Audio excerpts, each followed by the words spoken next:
Let's get more perspective on this. Sarabjit Kour Nangra is joining us from Angel Broking on the phone line. Hiro and I are going to speak to him. Sarabjit, good afternoon to you. You're looking at the kind of action we are seeing within the pharma space. Is that a good space to be in right now?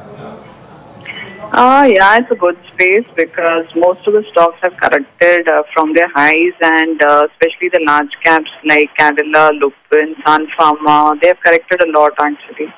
And they're good, and these blue chip companies are now good entry levels for investors to get in actually. Hi Sarabjit, Hiral on this side. So firstly, to start off with, where Lupin is concerned, you know, there was a lot of concerns amongst investors as to what will happen with these kind of US FDA concerns. With this EIR that Lupin received yesterday, how much of a positive do you think it is for the company?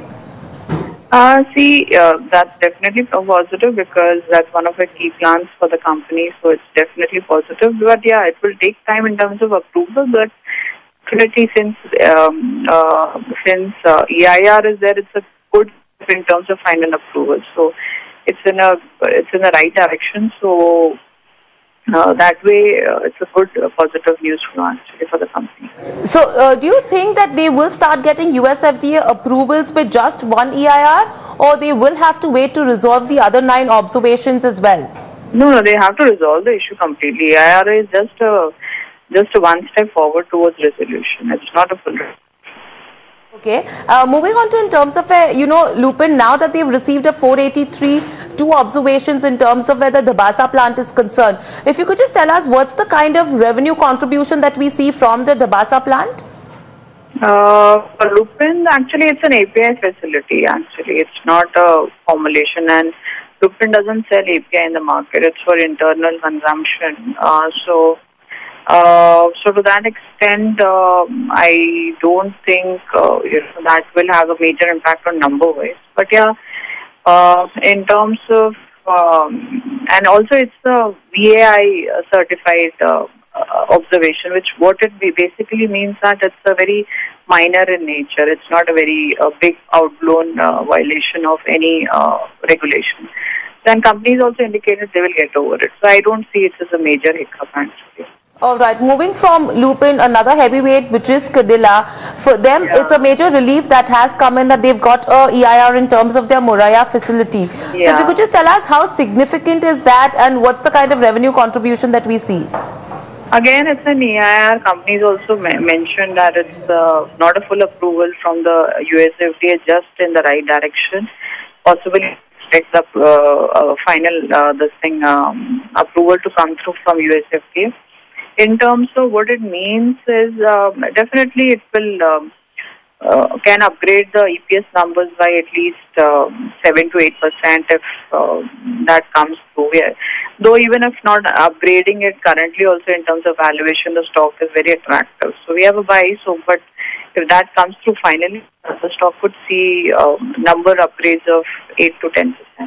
And lastly, when you talk about Alembic as well, you know, one of them, the Karakhadi API facility again has received the EIR right now. And API is almost 1/3 of their business. However, the formulation business, those facilities have not yet received anything. What's your call on that, and when do you expect issues to be resolved? Sorry, come again, your voice was... Yeah, so in terms of where Alembic is concerned, if you could just tell us in terms of the EIR that they've received, that's for the API facility. The EIR has not been received in terms of where the formulation facilities are concerned. So what's your call on this, and what are you making of it? Again, a tad bit good news because Alembic actually does a lot of API also actually. So good news for them, but yeah, if the facility gets approval, that will be bigger news. So as of now, Alembic actually it's a small company in comparison to Lupin and other companies. So to that extent, we don't believe that a facility approval will not make a difference. There it makes a lot of difference because it's dependent on a couple of facilities only. So to that extent, yeah, it needs approval of all its facilities to be there.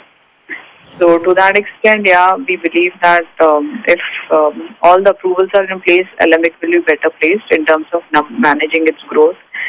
And apart from the valuations perspective, we believe that the stock is fairly valued. I don't see much upside because though the company has the potential to do well in the long term, but currently, given the valuations I see, upsides could be limited. All right, fair enough, Sarabjit. I'm afraid we'll have to leave it there, running out of time. But thank you very much for joining us with your take on the entire pharma pack and with these stocks in particular. Alembic, of course, is the stock we were just talking about. Thanks, Hiral, for joining us with that. We will have more perspective to offer. The Alembic pharma stock currently up about 3.5%. Up next, after the break, Macquarie choosing Tata Motors, its top pick in Indian auto pack. What's the rationale?